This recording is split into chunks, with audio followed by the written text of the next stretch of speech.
So, it's a question of morality then, you're saying? It's barbaric in this day and age, and yes, thoroughly immoral. Okay. All right, let's say this man kills your wife. You still feel the same way? I'd be angry. Of course. Do I think the state has the moral authority to take the life of the murderer? Oh, so it's not so clear now. It's absurd to kill a man in an attempt to demonstrate that killing is wrong. The state is not God. It does not have the right to take away what it cannot restore when it wants to. Life in prison is the more civilized approach.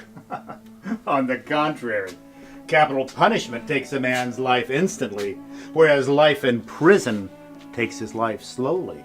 Which is more moral? To take a man's life in an instant, or to drag the life out of him slowly over a lifetime? Well, I think both the death and life sentences are equally immoral. I'd most certainly choose the second. To live in confinement is much better than to not live at all. Preposterous. I'll bet you $2 million you couldn't spend 5 years in solitary confinement. If you're serious, I'll take that bet. Let's not make it 5 years. Let's make it 15. 15? Done. And you're my witness. I will stake $2 million. Fine. You wager your millions, I'll wager my freedom. This is absurd. Cullen, you must reconsider. Are you certain? Think about it. To me, $2 million is a mere trifle. Whereas you will lose 3 or 4 years of your life. And I say 3 or 4 because you won't last any longer. I've never been more certain about anything in my life. And remember, voluntary confinement is much more painful than compulsory. The knowledge that you can simply walk away anytime you want will drive you mad. Young man, don't throw away your life for mere money. So it's settled. You'll spend 15 years in one of my cottages, never see another human being, have no contact with the outside world other than food, music, books. And if you break any of those rules, you forfeit the bet. We'll start as soon as possible.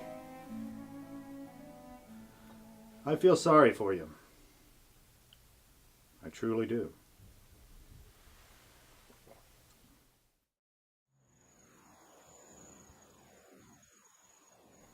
What was the object of that bet?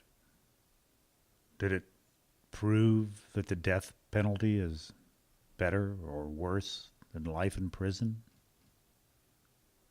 No. It was all nonsensical and meaningless. Judging by his notes, he became quite lonely and depressed that first year. The sounds of his guitar could be heard day and night, and the books he requested were of a light and romantic nature. By the second year, the guitar had fallen silent. His reading turned to the classics, and those who watched him through the window reported seeing him lying in bed, eating. By the sixth year, he had begun zealously studying languages, philosophy, and history. Over the following 4 years, he read hundreds of books, and by the end, produced a letter. My dear jailer, I write you these lines in 6 languages. Show them to people who know the languages. If they find not one mistake, I implore you to fire a shot in the garden to let me know. The geniuses of all ages and of all lands speak different languages, but the same flame burns in all of them. Oh, if you only knew what unearthly happiness my soul feels now from being able to understand them.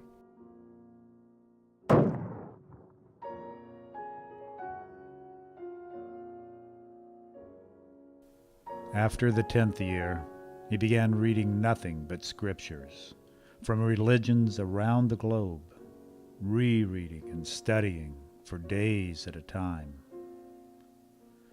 In the last 2 years of his confinement, He read an immense quantity of books, quite indiscriminately.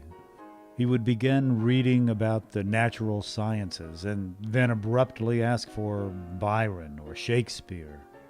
He read manuals, books on chemistry, philosophy, anything. His reading suggested a man swimming in a sea among the wreckage of his ship and trying to save his life by greedily clutching first at one spar and then at another. And yet he remained in the room. And tomorrow, at midnight, he would have regained his freedom, and I would have been out $2 million and be totally ruined had my gardener not found the note.